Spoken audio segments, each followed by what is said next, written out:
I would like to invite Mr. Elbert from Swiss German University with the paper entitled Material Handling System Improvement in Injection Section of Automotive Manufacturing Company. Please, Mr. Elbert, you may start with your presentation. Hi, thank you. So now I would like to present you a bit about my research. And the research title is about material handling system improvement in injection section of automotive mobile manufacturing company. So first, the background. So this is a Japanese automotive manufacturing company, of which very put efficiency in their system, very important.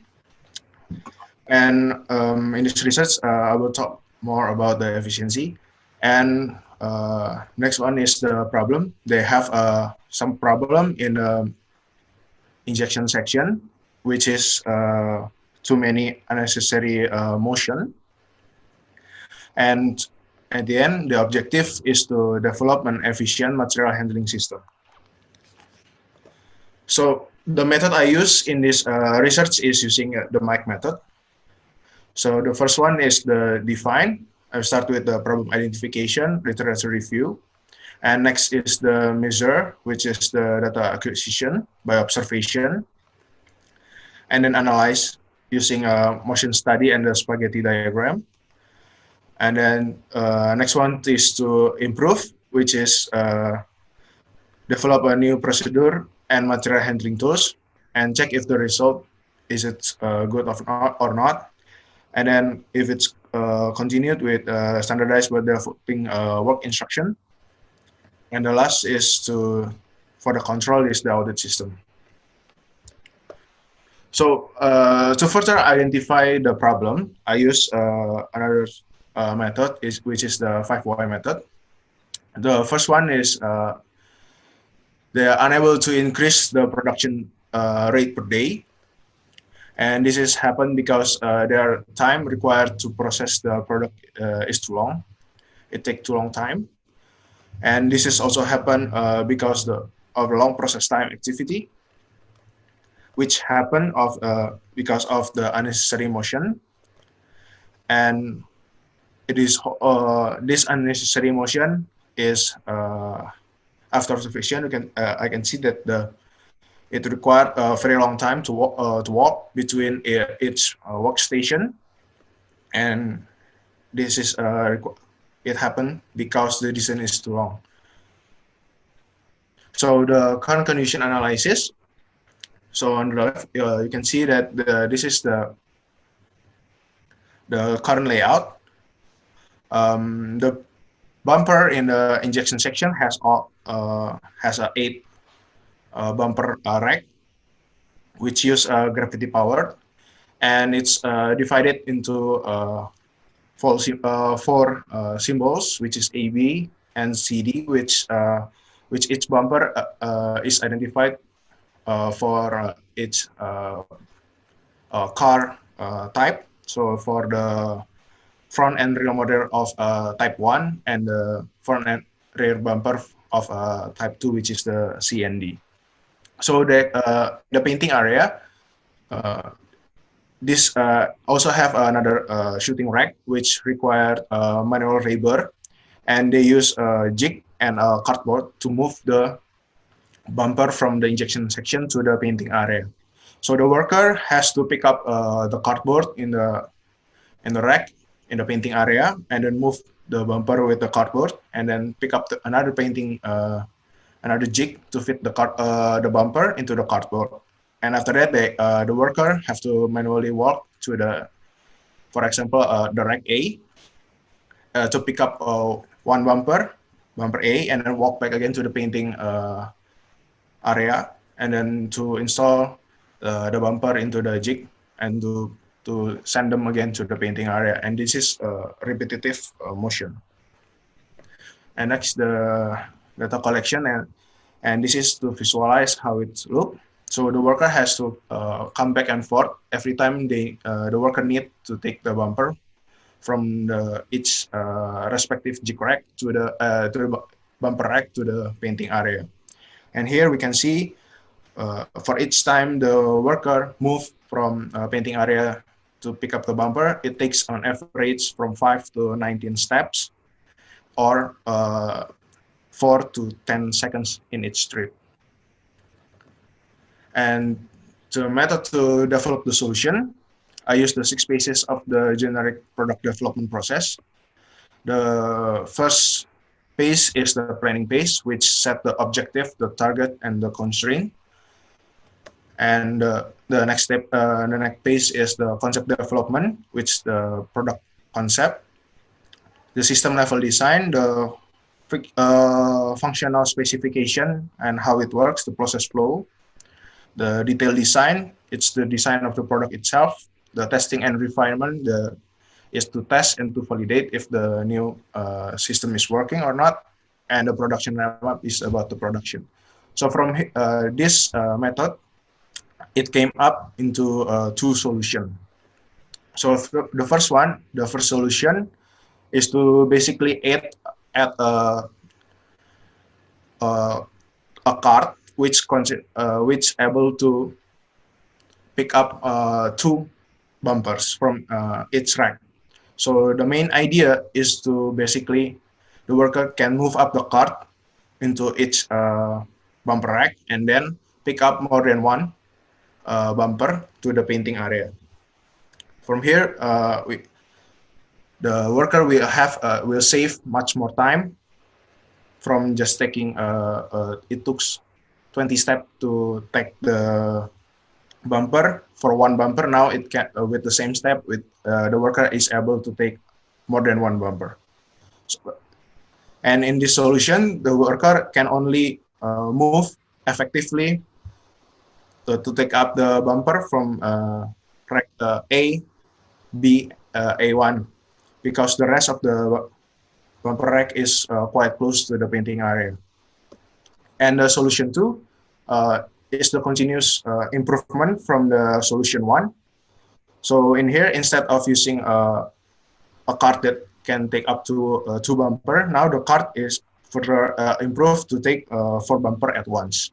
So how it works is the painting area will need to be improved to be wider, and the painting area should rack before in the current system is removed. It's changed by a cart.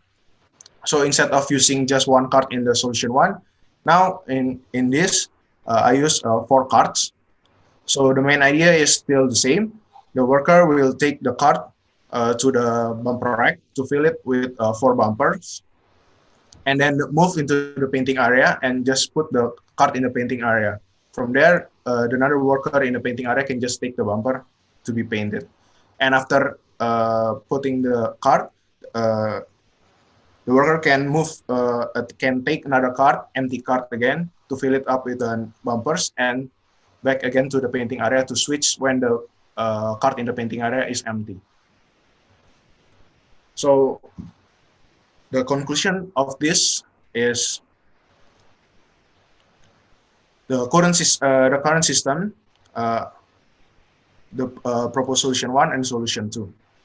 So from here in this table, we can see I use simulation to test the procedure.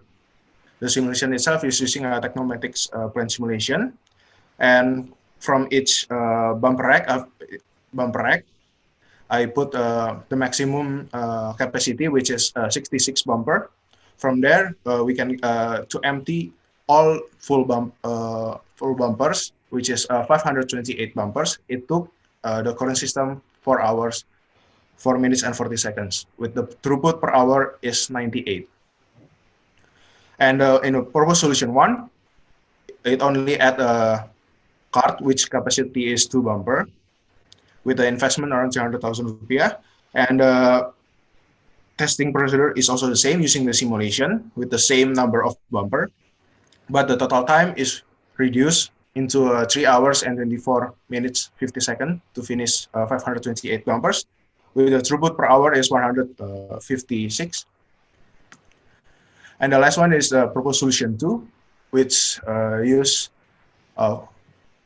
four bumpers, four carts, which each can hold up to four bumpers. And there's another extra cost for creating a new bumper rack to fix some problem in the bumper rack. And this is there's a bit different pricing for creating a new bumper rack and or fixing the current bumper rack.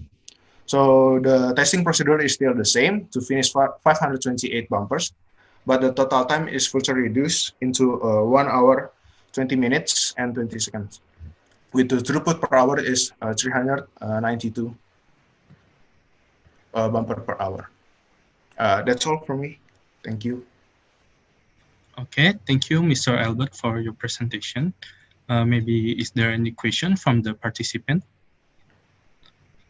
Okay, we have one question in here from Mr. Jehoshaphat. Good evening, I'm Jehoshaphat. Regarding the solution, if the painting area will be expanded, will it not be possible to do all in and use a conveyor belt instead to increase the efficiency further? Mr. Elbert? Thank you for the question. Yes, from here, if we you say that using a conveyor, I already do research before, so that between the painting area and the injection section is it's a bit crowded. So the worker not only need to walk there from to another workstation. So by putting a conveyor belt, first is it's not suitable with the working condition, and it's also much more expensive than just adding a cart. Okay, thank you, Mr. Elbert. And we have another question from Professor Koichi Murata. Thank you for the presentation. What is the theoretical model behind your model, if you have? Mr. Elbert, please. I'm sorry, can you please repeat the question? What is the theoretical model behind your model, if you have?